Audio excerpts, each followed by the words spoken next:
Assalamualaikum warahmatullahi wabarakatuh. Perkenalkan, nama saya Muhammad Aftoni Subakti dengan NIM 2019 130037 akan menjelaskan turunnya Al-Quran dengan 7 huruf dengan makul ulumul Quran. Yang pertama yaitu pokok materi ada 1. Pengantar 7 huruf dalam Al-Quran, riwayat turunkannya 7 huruf dalam Al-Quran, pengertian 7 huruf dan perbedaan pendapat seputarnya, dan 4. Hikmah diturunkannya Al-Quran dalam 7 huruf. Pertama, pengantar 7 huruf dalam Al-Quran. Orang Arab mempunyai aneka ragam lajah yang timbul dari fitrah mereka dalam melanggam suara dan huruf-huruf sebagaimana diterangkan secara komprehensif dalam kitab-kitab sastra. Setiap kabilah mempunyai irama kabilah lain. Namun kaum Quraisy mempunyai faktor-faktor menyebabkan bahasa mereka lebih unggul daripada cabang-cabang bahasa Arab lainnya, yang antara lain karena tugas mereka menjaga Baitullah, menjamu para jamaah haji, memakmurkan Masjidil Haram, dan menguasai perdagangan. Oleh sebab itu, semua suku bangsa Arab menjadikan bahasa Quraisy sebagai bahasa induk bagi bahasa-bahasa mereka. Karena adanya karakteristik dalam logat Quraisy kepada Rasulullah, Quraisy pula untuk mereka gagal mendatangkan satu surah seperti Al-Quran. Apabila orang Arab berbeda lajah dalam pengungkapan suatu makna dengan perbedaan tertentu, maka Al-Quran yang diturunkan kepada Rasul semua huruf dan wajah qiraah pilihan di antara lajah-lajah itu, dan ini merupakan salah satu sebab yang memudahkan mereka untuk membaca, menghafal, dan memahaminya. 2. Riwayat diturunkannya 7 huruf dalam Al-Quran.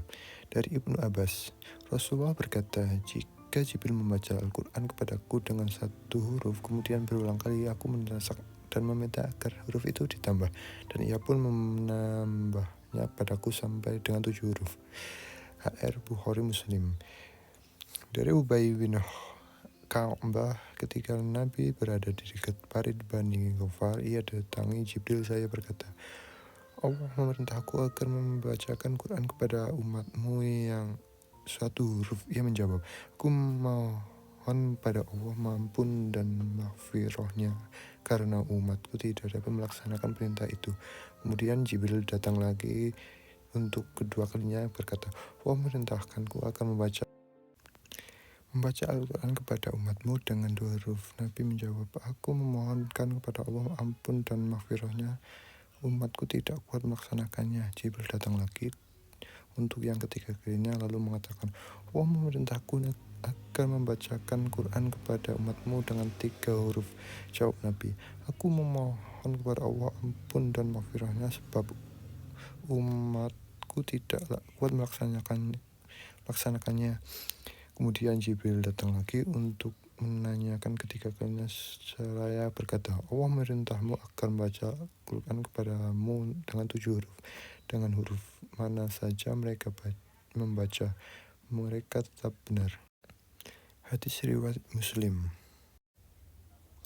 3. Perbedaan pendapat tentang pengertian 7 huruf. Pendapat pertama bahwa yang dimaksud dengan 7 huruf ialah 7 macam bahasa dari bahasa-bahasa mengenai satu makna. Pendapat kedua bahwa yang dimaksud dengan 7 huruf ialah 7 macam bahasa dari bahasa Arab, dan nama Quran diturunkan yaitu bahasa paling fasih di antara kalangan bahasa Arab. Meskipun sebagian besar dalam bahasa Quraisy, dan sebagian yang lain dalam bahasa Huzail, Syakif, Hawazin, Kinana, Tamin, atau Yaman. Karena itu, maka secara keseluruhan Quran mencakup 7 macam bahasa tersebut.